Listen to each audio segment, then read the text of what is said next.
Bollywood actor Saif Ali Khan पर हुए हमले के मामले में संदिग्ध के तौर पर हिरासत में लिए गए व्यक्ति आकाश कनौजिया का दर्द छलका है। साथ ही उन्होंने इंसाफ की मांग भी की है। नमस्कार, मैं उजाला अग्रवाल, आप देख रहे हैं live UP news 24। Saif Ali Khan हमले मामले में आकाश ने रविवार को कहा कि पुलिस कार्रवाई के बाद उसका जीवन पूरी तरह से अस्त व्यस्त हो गया। उसके पास कोई नौकरी नहीं है और परिवार को बदनामी का सामना करना पड़ रहा है। दरअसल मुंबई पुलिस से मिली सूचना के बाद रेलवे सुरक्षा बल ने 18 जनवरी को दुर्ग स्टेशन पर मुंबई लोकमान्य तिलक टर्मिनस कोलकाता शालीमार ज्ञानेश्वरी एक्सप्रेसवे से आकाश कनौजिया को हिरासत में ले लिया था, जो एक ड्राइवर है। उसके बाद 19 जनवरी की सुबह मुंबई पुलिस ने पड़ोसी ठाणे से बांग्लादेशी नागरिक शरीफुल इस्लाम शहजाद मोहम्मद रोहेला अमीन फकीर उर्फ विजय दास को गिरफ्तार किया था, जिसके बाद दुर्ग आरपीएफ ने कनौजिया को छोड़ दिया था। जिसके बाद आकाश कनौजिया ने कहा, मेरा परिवार तब स्तब्ध रह गया था और उनकी आंखों में आंसू आ गए थे जब मीडिया ने मेरी तस्वीरें दिखाना शुरू की थी और दावा किया था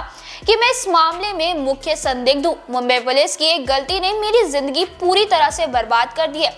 वह यह गौर करने में विफल रहे कि मेरे मूछें थी। अभिनेता की बिल्डिंग में लगे सीसीटीवी फुटेज में दिख रहे व्यक्ति की मूछें भी नहीं थी। साथ ही उन्होंने दावा किया, घटना के बाद मुझे पुलिस से फोन आया और उन्होंने मुझसे पूछा कि मैं कहाँ हूँ। जब मैंने उनको बताया कि मैं घर पर हूँ तो फोन काट दिया गया। मैं अपने होने वाली दुल्हन से मिलने जा रहा था, तभी मुझे दुर्ग में हिरासत में ले लिया गया और फिर रायपुर ले जाया गया। वहां पहुंची मुंबई पुलिस की टीम ने मेरे साथ मारपीट भी की। इसके बाद आकाश कनौजिया ने कहा कि रिहा होने के बाद उनकी मां ने उन्हें घर पर आने के लिए कहा, लेकिन उसके बाद से उनकी जिंदगी में उथल पुथल मच गई। जब मैंने अपने नियोक्ता को फोन किया तो उन्होंने मुझे काम पर आने से इनकार कर दिया। उन्होंने मेरी बात सुनने से इनकार कर दिया। इसके बाद मेरी दादी ने मुझे बताया कि मेरे होने वाली दुल्हन के परिवार ने मेरी हिरासत के बाद शादी की बातचीत को आगे बढ़ाने से इनकार कर दिया है। आपको बता दें कि कनौजिया ने दावा किया है कि लंबे समय तक इलाज के बाद उनके भाई की मौत हो गई थी,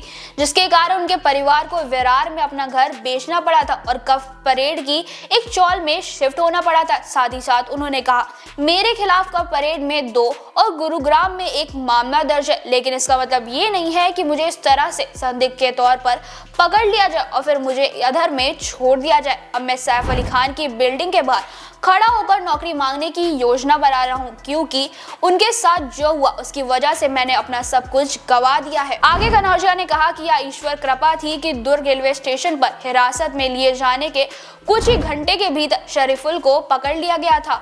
उन्होंने कहा कि अन्यथा कौन जानता है, शायद मुझे मामले में आरोपी के तौर पर पेश किया जाता। आज के लिए बस इतना ही और ऐसी ही वीडियोस के लिए देखते रहिए लाइव यूपी न्यूज 24। धन्यवाद।